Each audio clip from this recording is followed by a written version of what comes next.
Welcome to our channel, everyone. It's awesome to have you with us. You know, one of the things that I recommend to the people that I mentor and coach is getting the habit of watching documentaries of successful people. Getting the habit of reading their biographies. Why? Because when you get in that habit and you're watching all these different stories or you're reading about them, you start to see the commonalities and you start to pick up on the clues of success. And that can help you in your own journey to success, and it can help you deal with some of the challenges that you have when you reflect on the challenges of the individuals whose stories you watch. Stories sell, facts tell. So it's a lot easier to learn from stories than it is to just learn from facts that you hear. Now, when I saw the docu-series of David Beckham on Netflix, I got super excited. Why? Because I'm a huge soccer fan. I've been in love with Manchester United since I was 5 years old when I watched them win the treble in 1999. David Beckham is one of my favorite soccer players. So it was very nostalgic. But as I was watching it, I was like, wow, his story is such a great lesson for anyone who wants to become successful. So I took down 3 key things that I learned from that docu-series that I thought all of us can learn from so we can replicate it in the future. So here's the first one. Have great mentors. When I watched David Beckham talk about his father, how much that his father supported him, how much he coached him, how much he pushed him, how much he challenged him, that told me right away why he became such a great player. And then later on, he goes and plays for Manchester United. So he finds another great mentor in Alex Ferguson. And that told me right away, hey, one of the reasons why this guy became so successful is that he had the right people in his life at the right time and they coached him in the right way. So if you're watching this and you don't have great mentors, go find them. And if you're having a hard time finding a great mentor, watch videos like this, listen to podcasts, listen to audiobooks of great mentors, and that can help you as well. Here's the second one, having a great attitude. See, when I was watching David Beckham, I noticed, man, this guy went through a lot of failures. This guy went through a lot of challenges. This guy had a lot of haters. Now, that's not necessarily super unique. Almost anyone who's had tremendous success had to go through a lot of failures, had to deal with a lot of haters. But it was David Beckham's attitude in terms of how he dealt with it that really impressed me. Let me share a couple examples. In the 1998 World Cup, when Beckham has that unfortunate, red card, comes back from the World Cup after England gets knocked out, and literally everyone in the country hates him. Just imagine for a second. Everyone in the country that you live in hates you. You go grocery shopping, they talk shit to you. You go, to the gym, they look at you weird. That's a tough situation to live. And it's tough for anyone, but imagine someone who's playing in front of hundreds of thousands of people every weekend as well. And every time the guy touches the ball, he's getting booed like crazy. But here's what was so impressive. When David Beckham is talking about all of this, he's not complaining. He's not saying, wow, these were such bad people. He's not saying, wow, these people. He actually came from a point of empathy. He's like, I could totally understand why these people were so angry. I could totally understand why they're so upset. And his attitude towards the whole situation wasn't as a victim. He wasn't looking at himself and feeling sorry for himself. Instead, he kind of looked at it as like, okay, hey, this is the price of fame. This is the price of, being one of the top players. He accepted that he made a mistake. He took responsibility for it. And he went out every game for 6, 7, 8 months getting booed like crazy, but he put his heart out on the field. And eventually, he won the fans over again. But he won the fans over because of his phenomenal attitude towards the situation. Now, here's the second thing that we can learn from in terms of his attitude. When he went to Real Madrid, okay, he's a star player. Everyone loves him. And he's playing well. But in the last season, in 2006-2007 season that he had with Madrid, Fabio Capello becomes the coach. And for whatever reason, he just didn't take a liking to Beckham. He didn't take a liking to his playing style. So he started benching him. And it got to such a level that he actually stopped letting David Beckham train with the team. So imagine, not only is David Beckham not being picked for the squad, so he's having to watch the game from the stands, but now you come to practice as that star player and your coach makes you train by yourself away from the team. Anyone else that had the star power that Beckham had, anyone else that had the fame and money that David Beckham had, would have thrown a tantrum, would have complained, would have wanted to go to another team, wouldn't have shown up to training. But David Beckham shows up to practice on time every single day and runs around the field by himself. He shows up to every game and supports the team and cheers for them from the stands. And he did this for such a long time where the coaches and players kind of took notice and they're like, dude, we thought this guy might be a diva. We thought this guy might cause problems. but he's actually being such an amazing example. He's actually showing his commitment. So they started to think otherwise. And Fabio Chiapello was like, look, if you're this committed, we're going to give you a chance. So he brings him back into the team, and the guy wins his spot over. Not only does he win his spot over, he helps Real Madrid win the league that year because of the influence that he brought into the game. But could that have happened if he had a negative attitude? If he felt sorry for himself? If he threw a tantrum? If he let his ego get the best of him? No. Instead, he said, I'm going to be a great team player. I'm going to show a great example. And I'm going to get my spot back in the team and prove to them that they made a mistake. I love that.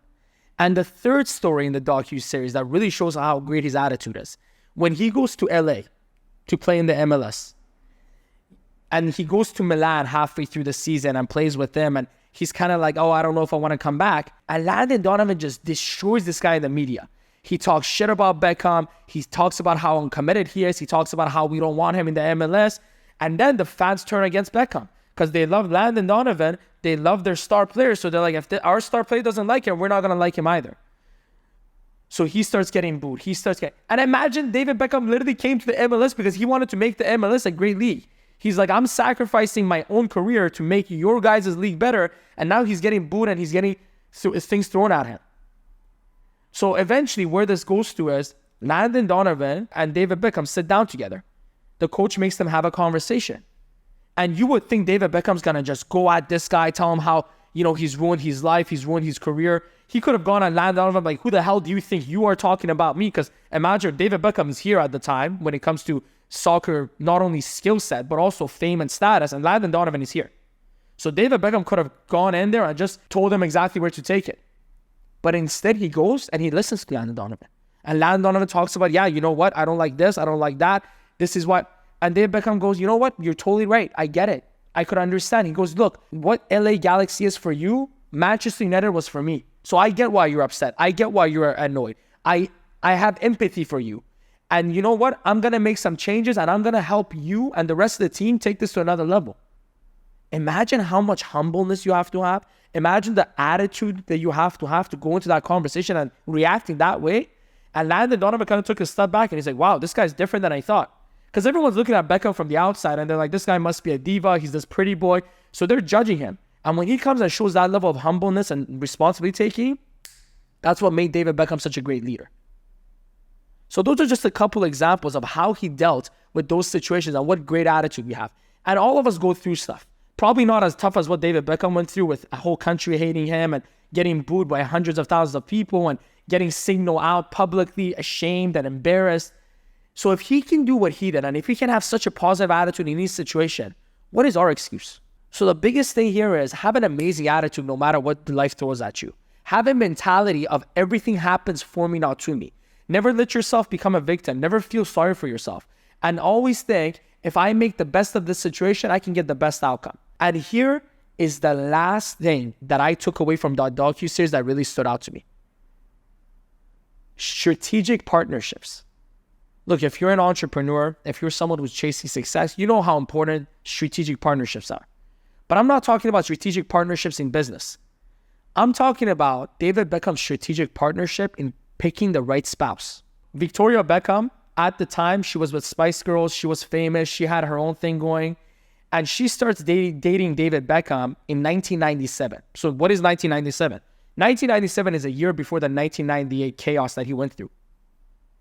So now imagine they've been dating for a year and a half. All of a sudden, the guy that you're dating is hated by everyone in the country. What do most spouses, husband or wife, girlfriend or boyfriend, do in these cases? Most people would distance themselves. Dude, I don't want to deal with the shit that you're going through. This is too much. This is affecting my status. It's affecting my fame. That's what most people would do. But David Beckham made such a great choice in Victoria that he found someone that not only supported her through thick and thin in that time, but she was a positive influence. She could have been, screw this country. Let's move to Spain. Let's move to US. Let's move somewhere where people don't hate you. We don't have to deal with this. She could have said that. Instead, she said, you know what? You love Manchester United. You want to play in the Premier League. You want to stay in England. It's your hometown. It's my hometown. That's okay. I'll fight alongside you. Okay, that's one example.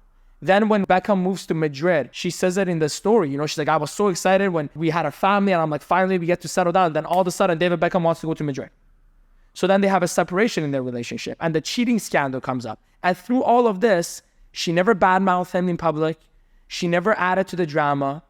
Instead, she supported her. Instead, she stuck it through. And that just told me one thing. No decision is more important than who you decide to share a life with. The truth is, I understood once and for all watching this docuseries how important is who you pick, how important your partners are. Because here's the reality of it. That's the person that can either make you or break you. If David Beckham was with the wrong person going through all of this, he would have been broken.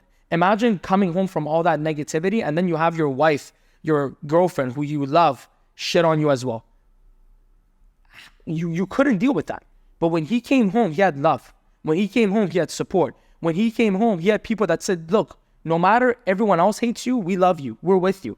And I believe that's one of the key reasons why David Beckham survived through all that.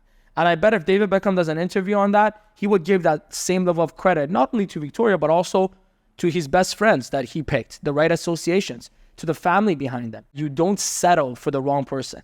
Make sure if you're going to be picky about anything, if you're going to have high standards about anything, be picky and have high standards for the person that you decide to partner up with. Because that person will have the biggest effect on how successful or how much of a failure you become.